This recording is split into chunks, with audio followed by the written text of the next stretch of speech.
꿈이 있나요? 라는 제목을 함께 은혜 나누기 원합니다. 꿈이 있습니까? 여러분에게 어떤 꿈이 있습니까? 꿈이 있는 사람과 꿈이 없는 사람은 사는 모습이 다르죠. 꿈이 있는 사람은 자신을 절제할 줄 알고요. 자신의 인생 시간표를 아껴 쓸 줄 알아요.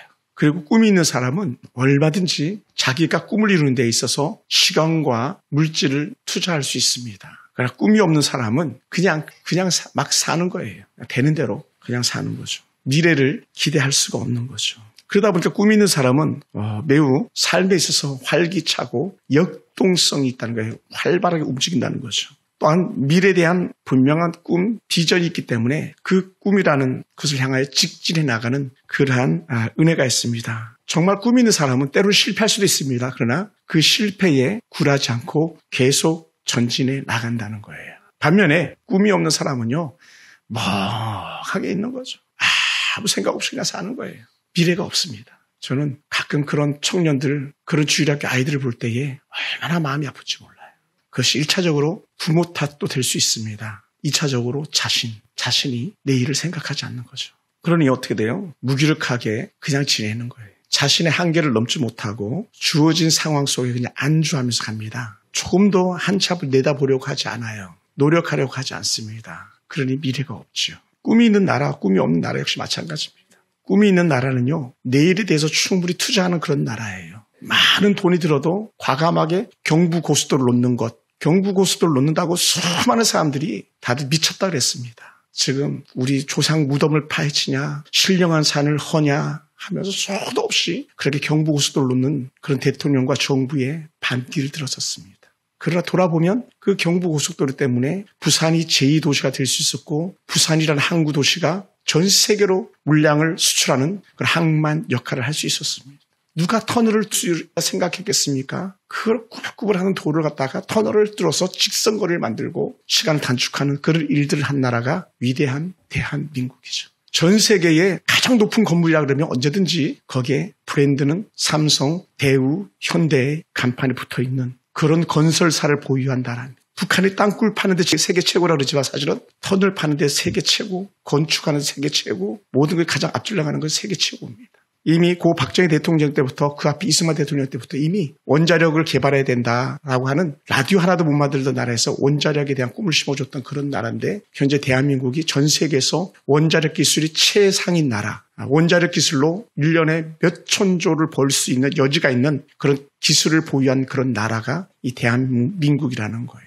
교육에 대해서 전 세계적으로 가장 교육열이 높은 나라. 쫓아서 중국도 지금 따라오고 있어요. 중국도 교육열이 엄청 높죠. 중국도. 일본도 교육열이 높고. 교육을 하다 보니까 다음 세대의 미래를 보장할 수 있는 그런 나라가 됐다는 거예요. 얼마나 귀한 나라입니까? 나라가 꿈이 있다 보니까 성평등, 남성과 여성 평등하다고 하는 그런 자격 조건을 부여해 준 나라. 그러니 전 세계에서 대한민국이 거의 으뜸이다시피 한 나라. 정말 놀랍죠. 국회가 들어서면서 여성의 지위를 보장하면서 최초 선거에 여성들이 투표할 수 있었던 나라, 대한민국. 놀라운 거죠. 꿈이 있는 나라의 모습이죠. 그래서 꿈이 없는 나라는 어떻게 돼요? 멀리 북한만 봐도 그들 꿈이 없잖아요. 수많은 2,500만 주민들 갖다 완전 종처럼 부리는 나라, 소모품처럼 여기는 그런 나라. 그 나라도 아니죠, 북한은. 광신 집단이죠. 김일성 광신주의자들의 집단, 김정일 광신주의자 집단, 김정은 광신주의자 집단. 그런 나라는 꿈이 없습니다. 그러니 어떻게 돼요? 남의 걸 빼앗으려고 하고 남을 착취해서 삼키려고는 하지. 전 세계 마약을 공급하고 악한 짓을 다 하는 그런 나라. 꿈이 없는 나라의 모습이죠. 악의 축이죠. 그런 면에서 대한민국에 태어난 것 자체가 얼마나 감사하고 행복한지를 알 수 있습니다. 그러니 꿈이 없는 나라는 어두운 미래에 대해서 갈팡질팡하는 거죠. 얼마나 자랑거리가 없으면 대통령 영부인이 신발이 얼마나 많았는지 자랑했던 그런 일본의 필리핀의 그런 나라의 미래는 지금 모습이잖아요. 아키로 같은 악한 대통령이 일어나가지고 전 세계에서 가장 그지같이 사는 나라가 돼버린 그런 필리핀 같은 나라, 미얀마 같은 나라.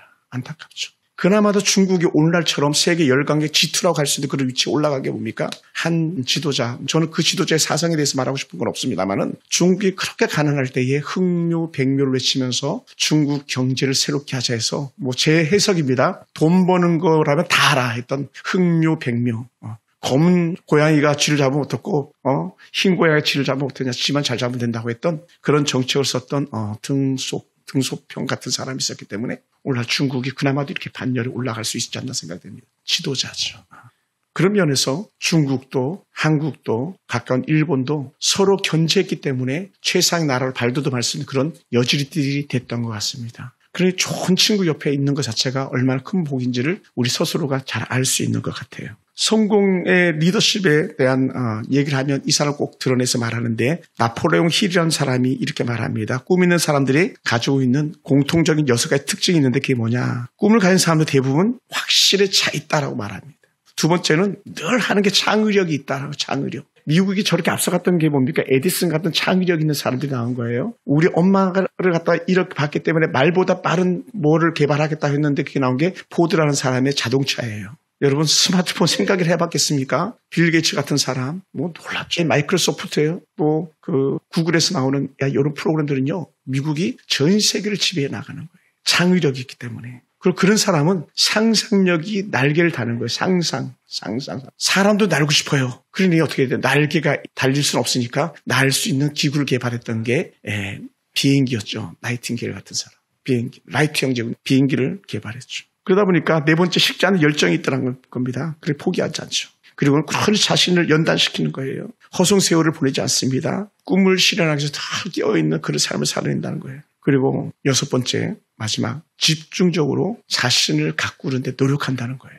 계속. 제가 부흥사협회 이렇게 목사님들을 만나봐도요.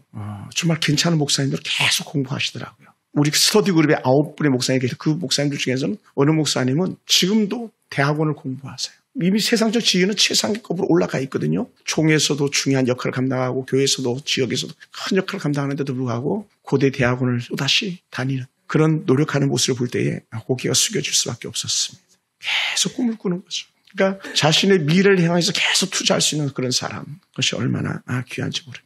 하나님은 꿈쟁이였었고요. 하나님은 꿈꾸는 사람들 찾아다니시는 그런 분이신 줄 믿습니다. 그래서 하나님은 아브라함에게 줬던 선물이 뭐냐? 꿈이었어요. 아브라함아, 너 이렇게 될 수 있어. 아브라함아, 앞에 봐, 옆에 봐, 뒤를 봐. 저거 다 너 거야. 저거 다 너 거라고. 내 눈이 닿는 곳마다 다 너 거야. 사실 이게요, 우린 잘 이해가 안 돼. 대한민국은요, 그냥 조금만 보면 앞에 다 막혀 있잖아요. 건물이 막혀 있고, 또 산들이 막혀 있고. 그러니 우리 시선이 별로 못 뻗어나가잖아요. 근데 아마 중국도 그럴 거예요. 미국도 가보니까 그러더라고요. 평지가 끝도 없어요. 평지가 끝도 없어요. 그리고 눈이 닿는 곳이 지평선인 거예요. 지평선. 우리나라 기껏 해봤자 뭐 김해나 가야 뭐 지평선이라고 하면 약간 보이지. 근데 그것도 다 보이는 게 아니잖아요. 그리고 눈이 닿는 곳곳마다 저거 너 거야. 너 가져 그러잖아요. 봐봐, 하늘 봐봐, 별 봐봐. 하늘의 무별처럼 너 자손들이 이렇게 많아질 거야. 지금 아브라함은 애도 없는데 나이 75세가 돼도 애가 없잖아요. 80세가 돼도 애가 없잖아요. 근데도 아브라함은 아니라니까 별을 봐봐. 별처럼 너의 자손이 많을 거야. 민족 비전, 민족 꿈을 줬잖아요. 그리고 마침 아브라함이 그렇게 되고 그 아들 이삭 마찬가지 하나님께서 꿈 주셨고 야곱 역시 꿈 때문에 고난 중에 야곱이 그렇게 수많은 고생 중에 거했던 이유 중에 하나는 그의 꿈 때문에 어떻게 하면 하나님의 뜻을 이루고 살까? 하나님의 사랑을 더 받을까? 하나님의 복을 더 받을까 하는 그 꿈 하나 때문에 아브라함, 이삭도 또 그의 아들 야곱도 그렇게 힘겨운 시간들을 보냈던 것이죠. 예수님의 제자들은요 다 꿈꾸는 사람들입니다. 예수님께서 주셨던 게 꿈이었거든요. 부활하신 예수님께서 그들에게 주셨던 것이 꿈이었잖아요. 너희는 가서 모든 족속으로 해요. 그림도 그려지지 않는 모든 족속. 그들은 그래봤자 겨우 예루살렘 벗어나본 적도 별로 없는 그런 또 갈릴리 겨우 그냥 물고기를 잡고 있던 그런 사람들인데도 아니라니까 너희는 모든 족속 제자를 삼아 아버지와 아들과 성령을 세례 줄 거야. 그 꿈 때문에요. 전 세계로 12제자들이 흩어진 거 아닙니까? 또 그의 제자들이 또 흩어진 거 아닙니까? 예수의 말씀 믿고 아멘하면서 달려왔던 사람들의 그 복음이 오늘 우리에게까지 다다르게 됐잖아요. 할렐루야. 얼마나 놀라운 은혜의 역사입니까? 다 꿈 때문에 그런 거예요. 성경이 너무 귀해서 이 성경 누구든지 볼 수 있으면 좋겠다고 생각했던 사람들이 성경을 번역하기 시작한 거예요. 각 나라 언어로 번역하기 시작한 거예요. 그 당시에는 성경이 워낙 비싸고 너무 귀하게 여겼고 신성했기 때문에 성경을 갖다가 제사절 둘둘 말아놨답니다. 특정한 자기들만 보려고, 사제들만 보려고. 너무 귀한 거예요. 근데 새롭게 성경이 번역되기 시작한 거예요. 영어로 번역되고 각 나라 언어로 번역되고 하다 보니까 누구든지 성경을 볼 수 있는 그런 일이 생긴 거예요. 그 중에 하나 킹제임스 버전 같은 성경이 있고요. 영어 성경 같은 경우도 얼마나 다양한 성경들이 있는지 몰라요. 바이블 등등해가지고. 그래서 성경을 모든 사람이 보게 하자 꿈꿨던 사람들 때문에 사실은 이 성경이 오늘날 우리에게까지 미칠 수 있었던 거죠. 어떤 사람? 꿈꾸는 사람들 때문에, 꿈꾸는 하나님 때문에 이런 역사들이 일어날 줄 믿습니다. 여러분, 성경 전체를 다 뒤져도 꿈 얘기하면 어느 누구도 이 사람을 빼놓고 얘기하는 사람 없을 만큼 유명한 사람이 바로 오늘 우리가 읽었던 성경 속에 나오는 본문의 주인공 요셉입니다. 17살 때 하나님 주신 꿈을 꾸었고요. 우리가 뭐 다 읽지 않았습니다만 밭에서 11달이 일어나가지고 자기에게 막 절하는 그런 모습을 갖다가 형들에게 꿈꾸고 얘기해 주잖아요. 형들이 다 절하는 거 자기한테. 물론 마지막 베냐민도 있겠습니다만 다 자기에게 절하는 그런 얘기를 듣는 형제들이 기분이 좋을 리가 없죠. 또 11별이 일어나가지고 또 막 다 자기에게 절하고, 이제는 한 단계 더 나가가지고 우리가 아는 본문 그대로입니다. 하늘 해와 달조차도 자기에게 막 절하는 놀라운 역사들이 일어나는 거죠. 여러분, 요즘 17살 해봤자 뭐 있겠습니까? 우리 그 주일학교 하은이가 17살 정도 됐을라나? 15, 16, 17. 어린아이가 하나님께 주신 꿈을 가지다 보니까요, 삶이 달라지고 생각이 달라지는 거죠. 그러니 얼마나 좋았겠습니까? 자기를 막 꿈 얘기하면 듣는 형은 얼마나 기분 나빴겠어요. 근데 중요한 거는 그의 아버지는 그의 꿈을 마음에 담아두는 거예요. 그의 말을 마음에 담아두는 거예요. 그러니 우리는요, 어떤 사람들이 돼야 되냐면 꿈을 얘기할 때 꿈을 꾸는 사람들을 격려하는 사람들이 돼야 될 수 있습니다. 그러니까 어떤 사람들이 이렇게 말해요. 네가 가진 게 뭘 할 수 있겠어? 네가 그거 할 수 있을 것 같아? 이렇게 헛된 말이나 하지. 꿈을 키워주는 얘는 드물죠. 꿈을 꾼 사람은 신이 나지만 듣는 사람은 그래서 기분 나쁠 수밖에 없는 거예요. 그러니 요셉은요, 전적으로 자신의 꿈을 먹고 그렇게 산 사람이지. 그럼 우리는요, 결국은 하나님께 주신 꿈을 꾸고 사는 사람들이 되길 원합니다. 할렐루야. 저는 신학교를 가려고요. 저희 때는 막 신학교가 제일 황금 꽃을 피울 때예요. 제가 신학할 때가 교회가 쇠락하기 일부 직전에 타임이 들어간 때도 있지만 신학교가 막 인산 이래를 이룰 때입니다. 그래서 어떤 신학교를 가야 되는지를 사람들이 분별을 못하니까 신학교를 소개하는 책이 나왔어, 한국에. 그래서 기독교 서점 가가지고 신학교에 대해서 소개하는 책을 제가 사가지고 그 중요한 신학교 막 걸러내고 이 학교도 가보고 저 학교도 가보고 이 학교도 가보고 다 막 그렇게 학교를 가보는 거예요. 그래서 대림동도 가보고요, 방배동도 가보고요, 곳곳을 다 다녀서 동대문도 가보고, 그러다 이제 청파동에 있는 제가 나온 학교를 자원해서 갔습니다만, 근데 그조차도 하나님께서 인도하시더라고요. 학교까지도 왜 좋은 학교 가야 되겠다는 열망이 제게 있었거든요. 좋은 학교 가야지, 좋은 학교 가야지, 잘 배워야지. 왜? 꿈이 있었으니까요. 좋은 목사가 되겠다는 꿈이 있었으니까. 그래서 제대한 것도 한국에서 제일 좋은 신학교를 가기 위해서 총진신대학교 신학대학원을 가기 위해서 제가 군대에 전역했던 거예요. 세상 말로 하면 꿈 때문에 전역한 거죠. 여러분, 사실 우리가 숨을 쉬는 이유가 하나가 있다면 여러분 속에 있는 꿈 때문에 숨을 쉬어야 되고요. 우리가 기뻐할 일이 있다면 여러분 속에 있는 꿈 때문에 기뻐해야 될 줄 믿습니다. 감사가 있다면 여러분 꿈 때문에 감사가 터져나오기 원하고요. 우리가 기죽지 않을 이유가 있다면 내일이라는 꿈이 있기 때문에 우리가 기죽지 않을 수 있는 거예요. 그렇지 않다면 우리는요, 다 망한 자 같은 거예요. 인생을 허비하는 자처럼 그렇게 사는 거죠. 우리 세상적 야망을 말하는 것이 아닙니다. 세상 헛된 것을 말하는 게 아니에요. 어떻게든지 우리는 하나님이 기뻐하는 그런 내일을 꿈꾸는 자들, 하나님을 위해 쓰임받기 원하는 그런 꿈꾸는 이들이 되길 원하는 것이죠. 예수님께서도 제자들에게 꿈을 이루기 위해서 그들을 보내면서도 어떻게 하셨습니까? 돈 많이 버는 법을 그들에게 알려줬던 게 아니에요. 어떻게 하면 세상으로 복음을 더 잘 알게 할까예요. 더 잘 알게 할까. 그게 뭐냐면 바로 예수님께서 지팡이를 들고 다니기를 원하지 않았고요. 두 벌 옷을 입고 다니기를 원하지 않았고요. 오히려 더 가난한 자들을, 더 가난한 모습일지라도 가서 복음을 전하는, 그래서 죽어가는 영혼을 살리기를 원하셨던 그런 예수님의 깊은 계획이 12제자를 전도자로 보낼 때 70인을 전도대로 파송할 때 가졌던 주님의 모습이었었습니다. 그럼 오늘 저와 여러분은 누구든지 여전히 꿈을 꾸고 꿈을 이루어갈 수 있는 그런 인생들이 되기 원합니다. 그렇게 하다 보니까요, 꿈꾸는 사람은 자신을 아주 소중히 여길 수 있는 거예요. 자신을 소중하게 여기지 않기 때문에 인생을 막 살고요, 생명도 자기 멋대로 막 버려버리기도 하고요, 또 잘못된 길에서 돌아와야 되는데 돌아오지도 않는 그런 어리석음들이 있습니다. 왜요? 꿈이 없으니까요. 부모님들의 말에 귀담아 듣지 않고요, 선생님들의 말에 귀담아 듣지 않습니다. 그래서 끝나는 거예요. 학교 다닐 때 선생님들이 말씀한 것 중에 하나가 뭐냐면 신문을 꼭 봐라, 이런 말씀들을 많이 하셨어요. 그리고 더 나가서 신문을 보는데 꼭 논설문을 봐라. 논설을 봐라. 논설은 그 신문사의 생각과 그 시대를 갖다가 평하는 글을 쓰는 사람들이 논설을 가라 그러거든요. 그 논설가들이 전문적인 논문을 쓰는 거예요. 소논문을 쓰는 거죠. 그러다 보니까 되게 시대가 어떻게 흘러가는지 보이고 또 시대적 용어들을 익히고 내가 어떻게 살아야 될지를 갖다가 깨닫게 해주는 것이 각 신문 사설에 나오는 논설문이었었어요. 그걸 보라 그런 거예요. 또 어떤 사람들은 그걸 일일이 베껴 쓰는 거예요. 그래서 한층 더 나아지는 모습을 갖는 거죠. 제가 학교 다닐 때 똑똑했던 친구들은 뭘 했냐면 그래도 학교에서 공부 잘한다는 제 친구 동인이라든지 또 어밀중이라 이런 친구들 같은 경우 보면요. 여러분 이름 대서 상관없겠습니다만 TMI네 아빠가. 근데 이런 친구도 놀아도 큰 사전을 가지고 있는 사전에 있는 내용을 갖다가 공부 잘하는 애들끼리 모여가지고 퀴즈를 내는 거예요. 퀴즈를.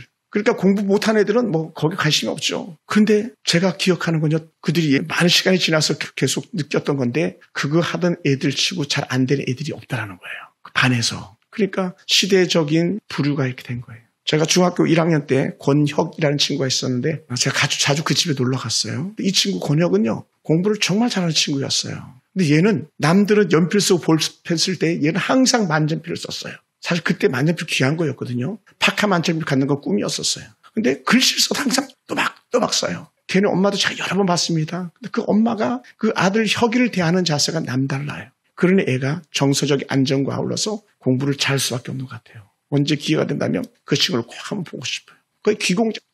얼마나 귀했는지 몰라요. 아마 멋진 꿈을 이룬 그런 친구가 됐으리라 여깁니다. 자기를 소중히 여기고 자신의 가치를 갖다가 늘 업그레이드 시킬 수 있는 그런 사람들이 오늘 저와 여러분이 되기 원합니다. 여러분, 그러다 보니까 요셉이 꿈을 꾸고 살다 보니까 고난이 닥쳐요. 자기가 원한 고난이 아니에요. 그런데도 불구하고요. 제가 늘 말씀드리는 것 중에 하나겠습니다만은 꿈이 있는 요셉은요. 환경을 단 한 번도 탓했던 적이 없어요. 부모를 탓한 적 없었고요. 그 형들이 자기를 이렇게 두들겨 패고 죽이려고 했는데도 불구하고 훗날에 형제들 단 한 번도 원망거리로 산 적이 없었어요. 오히려 형 내가 더 잘할게. 내가 조카들까지 책임질게 이렇게 나가는 거예요. 보디바르 집에서 그는 최선을 다해서 조카를 했습니다. 억울한 일을 당했습니다. 그런데도 불구하고요. 단 한마디도 성경에서는 그가 보디바를 원망하거나 보디바르의 아내를 원망한 적이 단 한 번도 없어요. 그 일 때문에 감옥에 갔습니다. 감옥에 가서 얼마나 그가 성실성있게 감옥생활을 했으면 간수장이가 모든 걸 그에게 맡길 정도로 그러면 떡 맡은 관원장, 술 맡은 관원장 두 사람 중에 한 사람 살아나잖아요. 술 맡은 관원장 살아나고 떡 굽는 관원장은 죽어나가는데 술 맡은 관원장이 자기를 기억해 준다고 했거든요. 기억하지 않았었어요. 그런데도 불구하고 요셉은 저희 배신자 막 이렇게 생각하지 않았어요. 은혜도 모르는 자 이렇게 생각하지 않았어요. 그냥 자기에게 주어진 그날의 삶을 최선을 다해서 살아가고 있었어요. 그리고 어떻게 돼요? 하나님께서 일하기 시작하는 거죠. 요셉의 꿈을 이루기 위해서 하나님이 분주했던 거예요. 근데 요셉의 꿈을 위해서 하나님이 분주한 줄 알았더니 알고 봤더니 그게 아니고 하나님은 아브라함과 이삭과 야곱과 그의 자손들 위해서 꿈이 있는 한 사람 요셉을 세우고 일하기 시작한 거죠. 그러니 어떻게 돼요? 요셉이 꿈을 이루어가니까 어떻게 돼요?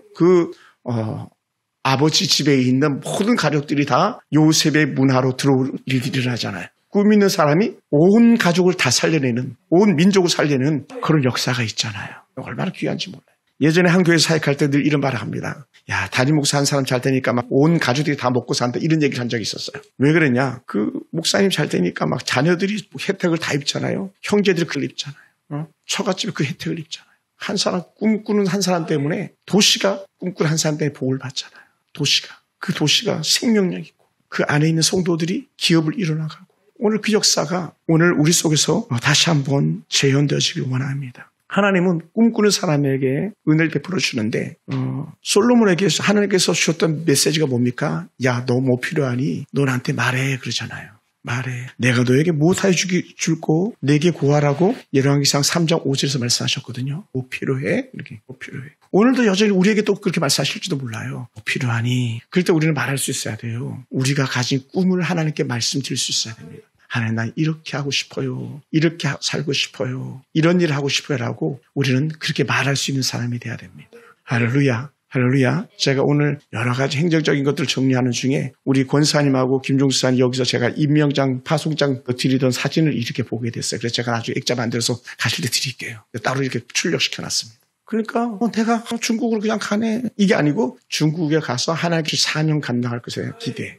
그것이 꿈일 수 있는 거죠. 직장 출근해가지고 학생들 만나는 것, 학생들 속에서 영향력을 행사하는 어떤 일들, 그게 꿈이 될 수 있는 거죠. 그래서 제가 그 생활할 때 저는 우리 부대에 배속받았을 때 내가 우리 병사들 위해서 무엇 할 수 있을까? 또 이동정비 반장할 때는 이동정비 차 타고 다니면서 각 부대를 이렇게 방문하는 거였거든요. 그러면 제일 먼저 교회 가가지고 하나님 이 부대에서 만날 사람들 만나게 해주세요 하면서 교회에서 기도하고 정비 업무를 하면서 그 부대 병사들에게 복음을 전하고 했던 그런 일들이 있었어요. 이게 꿈이었던 거죠. 그래서 제가 지난 월요일날, 화요일날 이틀간 예전에 섬겼던 사령관님하고 제가 이렇게 통화를 하게 됐어요. 투스타, 별이 2개예요. 보통 분이 아니죠. 그 이제 보고 싶어가지고 이렇게 전화를 드렸더니 벌써 연세가 85세나 되셨다고 이렇게 말씀하시더라고요. 그분이 했던 말이 있어요. 나 이등병이었어, 이등병. 강원도 살 때에 내가 꿈을 꾸기 시작했어. 내가 장교가 돼야 되겠다. 이등병 꿈을 꾸고 인관에 가서 소위를 달고 중위를 달고 대위를 달고 소령, 중령, 대령을 달고 완스타, 투스타 장군까지 진급하는 그런 복을 누린 사람이에요. 만약에 그때 김영삼 정권이 들어서지 않았으면 이분은 C스타까지 달 수 있는 그런 분이셨거든요. 그때 투스타에서 그냥 군수참모부 가가지고 국방부 육군본부에서 사역을 근무를 마무리하게 되셨는데 근데 그분이 투스타를 달고 나서 하셨던 일들이 뭐냐? 그것은요 복음 전파였어요. 부대원이 한 6,000명에서 7,000명 정도 되는데 그중에 1년에 1,700명씩 세례를 받았어요. 1,700명. 장군이 그냥 된 게 아니라 복음 진 것 때문에 장군이 된 거예요. 쉬시는 주일날은 반드시 예배 드리고 나서 오후에는 우리 사령부 간부들과 아울러서 예하부대를 한 달에 한 번씩 방문하는 게 그분의 일이었어요. 예하부대 교회 가가지고 예배 드리는 거예요. 그러면 예하부대 당시만 해도 큰 병사들이 막 다 나와서 예배 드리게 되고, 뭐 문제도 없잖아 있기는 하겠습니다. 요즘 같으면 말도 안 되는 얘기죠. 인권 때문에 말도 안 된다 그러죠. 근데 그때 그런 역사들이 일어났어요. 꿈을 꾸는 한 장군이 계셨기 때문에 저 같은 목사가 여기에 서 있는 거예요. 제가 그 사령관님한테 스카우트 됐거든요. 그리고 학교 다닐 수 있게 됐고요. 그리고 얼마나 귀한지 몰라. 꿈꾸는 한 사람 때문에. 꿈꾸는 요셉 한 사람 때문에 그 형제들이 다 놀란 하나 은혜 가운데 민족을 이루는 토양을 갖는데 그것이 바로 애굽이었잖아요. 애굽. 옛날 우리 하는 말이 있었잖아요. 사람은 나면 서울로 보내고 말은 나면 제주도로 보내라 그랬다고. 그 당시 전 세계의 가장 앞선 문화를 자랑하는 나라가 바로 이집트 애굽이었거든요. 그리고 그 피라미드, 스핑크스 이런 것들이 막 서는 그 최고의 수학, 과학이 발전했던 그런 나라니까. 거기 하나님께서 요셉을 통해서 그 민족을 갖다 모판 삼으셨던 줄 믿습니다. 그러니 그 민족이 얼마나 대단한 민족입니까? 불과 얼마 되지 않아서 200만 명을 이끌고 나올 수 있는 그런 근거질만 했던 게 꿈꾸는 한 사람 요셉 때문에 시작된 은혜라는 거죠. 꿈꾸는 하나님 때문에 이루어진 일이기도 하고요. 그런 면에서 제가 왜 이런 설교를 갑자기 툭 하게 됐냐. 제가 사실은 우리 교회 당장 앞가림하기도 힘든 교회인 것 같아가지고 꿈에 대해서 제가 거의 말한 적이 잘 없었어요. 왜냐하면 오늘 당장 먹고 사는 것도 힘든데 목사님 꿈은 무슨 꿈입니까? 그렇게 얘기하는 것 같아가지고 제가 그런 설교를 못했어요. 근데 제가 꿈에 대해서 좀 말씀을 나눠야 되겠다. 제가 한 달 전부터 계속 그걸 놓고 기도했어요. 하나님 꿈에 대한 설교를 하기 원합니다. 우리 교회가 가정에 대해서 설교하기가 진짜 어려운 교회예요. 가정 잘 지켜야 됩니다. 가정 깨지면 안 됩니다 하는데 우리 교회 들어온 성도들은 다 가정이 깨져 본 사람들이잖아요.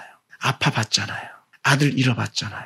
그러니 설교하기 쉽지 않았어요. 그래서 가정은 이래야 됩니다라고 제가 잘 설교하기도 쉽지 않았어서 그럼에도 불구하고 가정 설교도 좀 더 해야 되겠다. 그런 결단들이 계속 있었어요. 지난 3주간 기도하면서 금식하면서 하나님께서 제게 주었던 은혜의 사인들을 썼습니다. 여러분 꿈을 이루기 위해서는 충분히 그 값을 치러야만 합니다. 할렐루야. 값을 치러야 돼요. 꿈은 다 값을 가지고 있습니다. 아트스피치 김미경 씨는 이렇게 말하더라고요.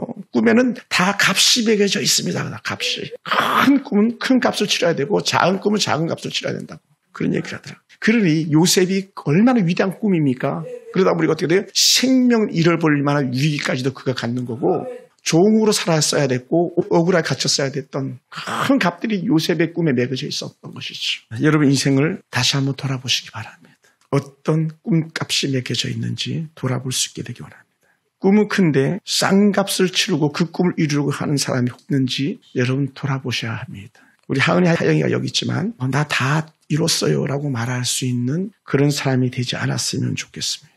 그러다 보니까 하나님의 꿈과 오늘 저와 여러분의 꿈이 하나가 돼야 된다는 거예요. 요셉이 꿈을 꿀 때에 하나님의 꿈과 꿈이 하나가 되니까 요셉을 통해서 민족 구원의 역사의 실점을 이뤄가는 그런 토양을 마련하게 되어진 거죠. 하나님이 얼마나 우리나라를 사랑하시는지를 갖다가 구한마을 선교사들을 통해서 우리가 볼 수 있는데 절두산 공원 묘지를 가면 거기에 이렇게 써놨더라고요. 누가 하나님이 조선을 이처럼 사랑하사라고. 하나님이 조선을 이처럼 사랑하사. 하나님이 그 조선을 이처럼 사랑하기 때문에 바로 절두산 기념공원 묘지에 가면 수많은 선교사들이 또 선교사님의 어린 아기가 태어나자마자 죽은 선교자들의 아이들까지 거기에 묻혀 있는 거예요. 목포에 가면 목포 사랑의 교회 목사님이 계신데 백동정 목사님인데 백동정 목사님이 저희랑 같이 이렇게 공부를 하면서 목사님들이 이걸 꼭 봐야 된다고 하면서 일부러 돈을 들여가지고 목포에서 광주까지 올라오게 해가지고 광주에 있는 선교사들 기념묘를 보여주는 거예요. 광주가 어떻게 광주가 됐는지, 선교사들의 핏값으로 빚골인 광주가 만들어졌다는 거예요. 그런 얘기를 쭉 해주시는데 얼마나 그 마음에 감동이 오는지. 병원 이름을 예수병원이라고 그러잖아요. 우리 김규 시장님 더 잘 아시겠네, 저보다. 예수병원. 놀라운 은혜죠. 여러분, 우리 성경 중에서 66권 중에서 가장 먼저 번역된 성경이 마가복음이라고 해요. 마가복음은 하나님이 이수정이라는 사람을 갖다가 준비시켜가지고 마가복음이 번역되게 하신 거예요. 한문 성경에서 우리 한글 성경을 번역시켜 주셨어요. 이수정은 일찍이 명망에 있는 정치가였었어요. 그는 개화, 요즘 말로 개혁돼야 된다고 하는 그런 개혁을 주장했던 사람입니다. 그래서 당시 조선 말에 국가의 공도 많이 세웠던 그런 사람이에요. 1882년 이모군란이 발생했을 때에 명성황후의 생명을 구한 공적을 인정받아가지고 출세길 탄탄대로가 열렸었대요. 그리고 9월 19일 그해 꿈을 꾸는 기회를 얻게 되는데 일본과 국교 정상을 이란을 파송하는 수시사의 수행원 중에 한 사람을 일본으로 건너가게 됩니다. 그리고 평소 일본에 대한 지대한 관심을 많이 가지고 있었고 일본의 선진 농업 정책을 전수받아가지고 한국에 뿌리내리고 싶은 그런 갈망이 있었습니다. 당시 일본과 조선은 비교될 수 없는 그런 나라였기 때문에. 그가 그곳에서 당대 일본을 대표하는 걸출한 농학자 찐다센이라는 사람을 만나가지고 농학 기술을 배우고 돌아옵니다. 그리고는 이수정을 하나님께 직접적으로 인도하시기 시작하는데 그 찐다센이라는 박사를 통해서 이수정 씨가 일본에서 예수를 믿기 시작합니다. 그리고 그때부터 그 삶의 집이 달라지기 시작해가지고 한문으로 된 성경을 전해받고 그가 성경 연구에 몰두하게 되는 거죠. 그 당시 한문은 일반적이었으니까. 그리고 1883년 4월에 일본에 건너가 9개월 만에 이수정은 세례를 받게 됩니다. 그때 그의 나이가 40이었어요. 이승만 대통령이 그렇게 대한민국 건국을 이루면서 나라를 자랑했던 이유 중에 하나가 뭐냐면 그가 20여 세에 감옥에 갇혔는데 조선 한성 감옥에 갇혔는데 거기서 성경을 보기 시작한 거예요. 그래서 거기서 하나님을 알게 된 거예요. 그리고 꿈을 키워가지고 추록 후에 미국으로 건너가가지고 미국에서 최고의 교육을 받습니다.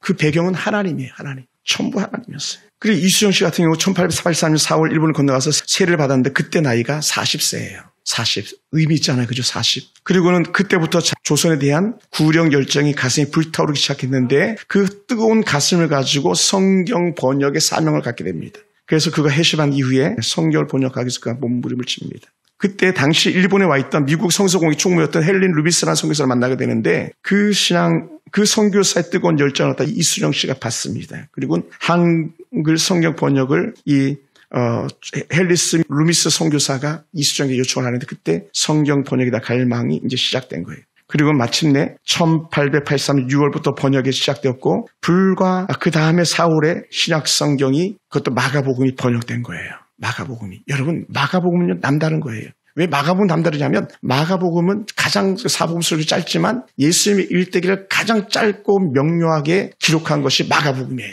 그래서 성경의 사복음서를 더 잘 알고 싶다면 마가복음을 보면은 짧은 시간 16절까지 있잖아요. 일순간에 다 성경을 체질화시킬 수 있는 그 영적인 에너지가 마가복음에 있습니다. 이 마가복음에 그리고 후에 마태복음과 누가복음도 이수정 선교사의 이수정 씨를 통해서 번역이 이루어지게 된 거예요. 한 사람 때문에.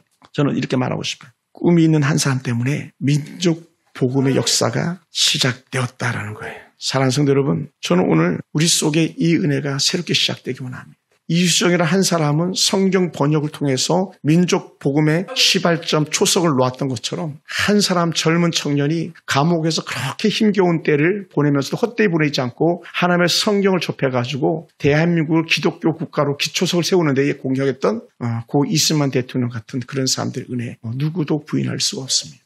전 세계에서 가장 가난하고 그 가난한 나라 중에 가난한 나라 가나가 아프리카 가나가 우리보다 훨씬 나았던 그런 때에 우리는 그 아픔을 딛고 일어선 나라가 된 것처럼 오늘 우리 삶 속에 다시 새로운 은혜의 꿈들이 조금씩 일어나게 되기 원합니다. 우리 교회가 그렇게 되기 원합니다.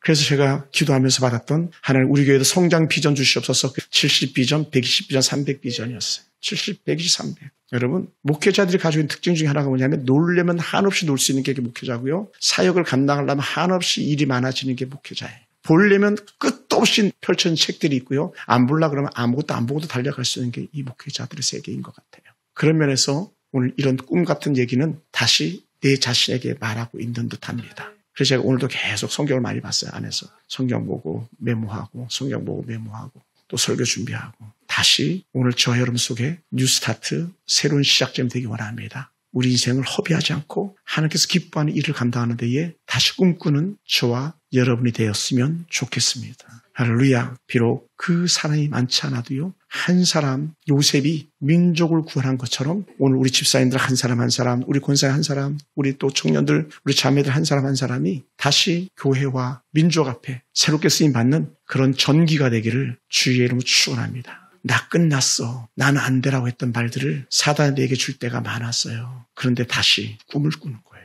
제가 설교를 마무리하면서 지난주에 이 화분을 사러 갔더니 상추를 살 때 차마 깎질 못하겠더라고요. 왜 그랬냐면 여러분 요만한 컵에 상추가 한 폭씩 들어있잖아요. 그죠? 그 상추 한 포기를 이루는데 아주 실보다 가는 실을 갖다가 핀셋을 이렇게 찝어가지고 손가락 구멍을 콕 찔러가지고 그 많은 컵에다가 그 하나를 심더라고요. 하나. 정말 실보다 더 가는. 그래서 막 눈이 아플 것 같아. 내가 그 작업하는 사람들 보니까 4명이 작업하고 하는 걸 봤는데 그러고 한 뿌리를 실로 핀셋으로 잡아가지고 넣고 이렇게 흙을 묻고 또 그렇게 하고 또 그렇게 하고. 그래가지고 하나 파는데 그게 200원인 거예요. 좀 잘하면. 눈에 보이지도 않는 그런 같이 눈 나온 걸 갖다 심는데도 후에 자라면 고소한 상추가 되는 것처럼 지금은 말도 안 되지. 무슨 꿈 얘기야. 이렇게 얘기를 사람들이 혹 있을지 모르겠지만 저는 여러분 손에 핀셋 하나가 들려지기 원하고 내 인생 새로 심는다라고는 그런 마음 가지고 새롭게 시작하면 여러분 삶의 질, 여러분의 내일이 달라질 줄 믿습니다. 우리는 뭘 좀 더 많이 먹고 많이 갖고 좋은 것 입는 것이 목적이 아니라 내 삶을 통해서 하나님을 기쁘게 하는 그런 꿈들이 다시 새롭게 꾸어지기를 축원합니다. 할렐루야.